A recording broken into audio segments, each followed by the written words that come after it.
Guys, welcome back to my channel బానుతో ముచ్చట్లు. ఈరోజు అయితే ఫస్ట్ టైం చేశాను ఈ రెసిపీ. మ్యాంగో రులెట్ చాలా బాగా వచ్చింది. ఒకసారి మీరు కూడా ట్రై చేయండి. ఫస్ట్ ఏమేమి కావాలో చెప్తాను. మ్యాంగో పీసెస్ని ఇలా కట్ చేసి పెట్టుకోండి. అండ్ బ్రెడ్ స్లైసెస్ కూడా ఇలా కట్ చేసి పెట్టుకోండి. నేను అన్నీ కూడా ముందే కట్ చేసి అయితే పెట్టుకున్నా. అండ్ కాజు అండ్ బాదం కూడా చిన్న చిన్న పీసెస్గా కట్ చేసి పెట్టుకున్నా.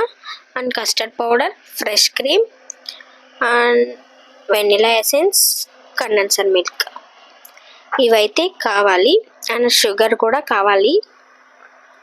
అంటే మ్యాంగో టేస్ట్ని బట్టి, మీరు తినే స్వీట్నెస్ని బట్టి షుగర్ అనేది తీసుకోండి.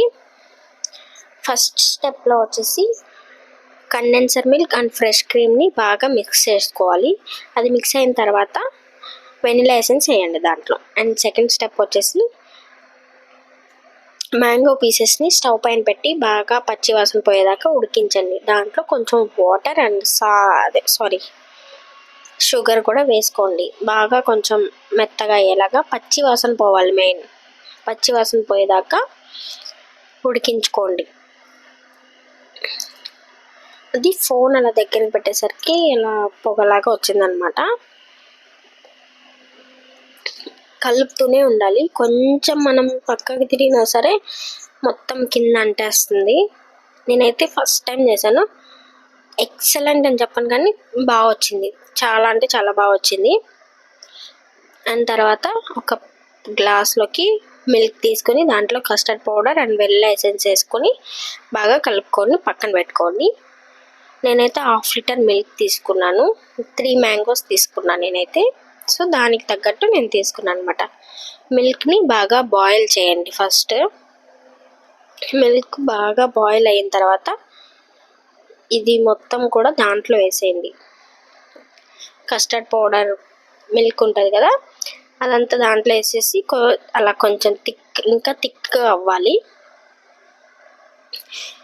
ఈ మ్యాంగోని మిక్సీ పట్టుకోండి. అండ్ ఒక బాక్స్లోకి ఒక లేయర్గా అయితే ఫస్ట్ మ్యాంగో వేసుకోండి. తర్వాత ఈ కస్టర్డ్ మిల్క్ వేసుకోండి. దానిపైన కండెన్సర్ మిల్క్ అండ్ దానిపైన డ్రై ఫ్రూట్స్. ఇలా లేయర్స్గా ఫామ్ చేసుకోవాలి. ఆ డ్రై ఫ్రూట్స్ పైన మనం బ్రెడ్ స్లైసెస్ అనేది పెట్టుకోవాలి. నేను చేసిన మిస్టేక్ ఏంటంటే స్క్వేర్ కానీ రెక్టాంగిల్ కానీ తీసుకోవాలి. నేను రౌండ్ షేప్ తీసుకున్నాను అనమాట. అలా మాత్రం తీసుకోవద్దు. అది కూడా విడ్త్ అనేది కొంచెం తక్కువగానే తీసుకోవాలి. నాకు ఇది చాలా హైట్ ఎక్కువ అయిపోయింది. అది కాకుండా రౌండ్ అయింది. తీసుకునేటప్పుడు కొంచెం ఇబ్బందిగా అనిపించింది. ఎక్కువ లేయర్స్ ఉన్నా కూడా అంత అనిపించదు. కొంచెం తక్కువ లేయర్స్ ఉంటే ఒక 2-3 లేయర్స్ అయితే ఓకే, బాగానే ఉంటుంది. నేను 5 లేయర్స్ పెట్టాను.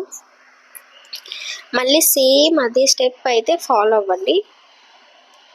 Mango puree, custard milk and condenser milk ఈ 3 వేసిన తర్వాత దానిపైన డ్రై ఫ్రూట్స్ అయితే వేసుకోండి. సో నేనైతే ఇలా అయింది. ఇది 6 to 8 hours ఫ్రిడ్జ్లో అయితే పెట్టాలి. పెట్టిన తర్వాత మార్నింగ్ చూపిస్తున్నాను మీకు. ముందు క్లిప్ ఏమో నైట్. చాలా బాగా వచ్చింది టేస్ట్ అయితే. మీరు కూడా ట్రై చేసి కామెంట్స్లో షేర్ చేయండి. Thanks for watching. Subscribe to my channel.